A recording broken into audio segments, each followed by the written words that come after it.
Daily Devotion with Pastor Balla for November 2nd, 2022, from John chapter 12, The Hint of Death. Previously, we heard about Jesus raising Lazarus from the dead after Lazarus was in the tomb for 4 days.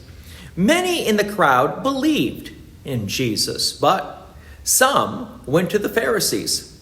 The response of the Pharisees was they wanted to arrest Jesus in order to kill him because they were afraid the Romans would come and remove them from their position of authority. I know the logic doesn't quite make sense, but just consider they were very jealous because the crowds were wanting to listen to what Jesus was saying. So Jesus, in fact, becomes a wanted man. So let's continue the narrative from John chapter 12, verse 1. 6 days before the Passover, Jesus therefore came to Bethany, where Lazarus was, whom Jesus had raised from the dead. So they gave a dinner for him there. Martha served, and Lazarus was one of those reclining with him at table. So yes, Lazarus is very much alive and now even eating with Jesus. Verse 3, Mary therefore took a pound of expensive ointment made from pure nard and anointed the feet of Jesus and wiped his feet with her hair. The house was filled with the fragrance of the perfume. Verse 4, But Judas Iscariot, one of his disciples, he who was about to betray him, said, Why was this ointment not sold for 300 denarii and given to the poor? He said this not because he cared about the poor, but because he was a thief, and having charge of the money bag, he used to help himself to what was put into it. Verse 7, Jesus said, Leave her alone, so that she may keep it for the day of my burial. For the poor you always have with you, but you do not always have me. Wow, a zinger there at the end. Jesus is going to die? Well, he's giving these hints, and it will happen. Oh, by the way, how expensive was this perfume that Judas was objecting about? It could be considered like a year's wage. Oh, on a side note, if you take a look at today's current cost for a funeral expense, it's probably not much different.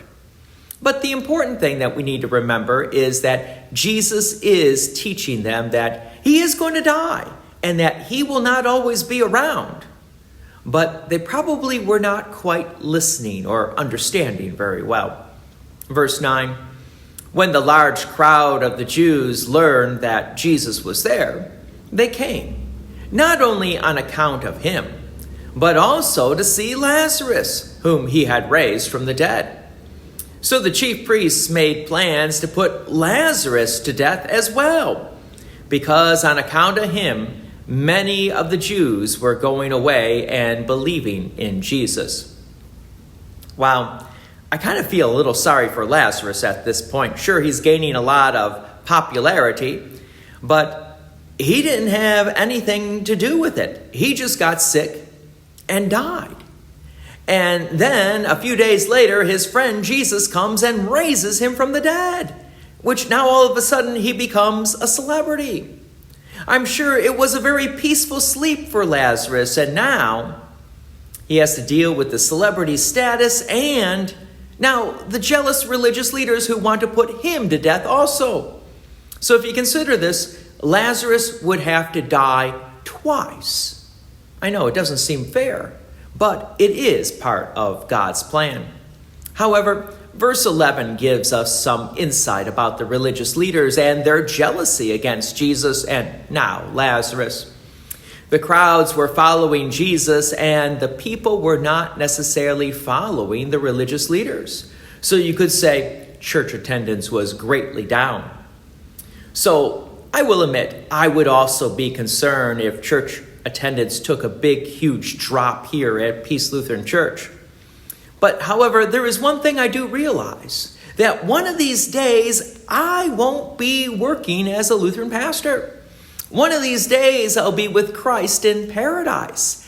And we won't need any pastors. We won't need any preachers. We don't need anyone to lead us in Bible studies or even doing these daily devotions. Because then we'll be with Christ, and Christ himself will make himself known. Until that time, when I'm with Christ in paradise, you need to continue to join me as we continue this narrative with these daily devotions. God's peace and many blessings be with you, and thank you for listening. And please take an opportunity to share this message with others. If you have enjoyed these daily devotions, please consider making a donation to Peace Lutheran Church, 24024 West Main Street, Plainfield, Illinois, 60544. Thank you again for listening.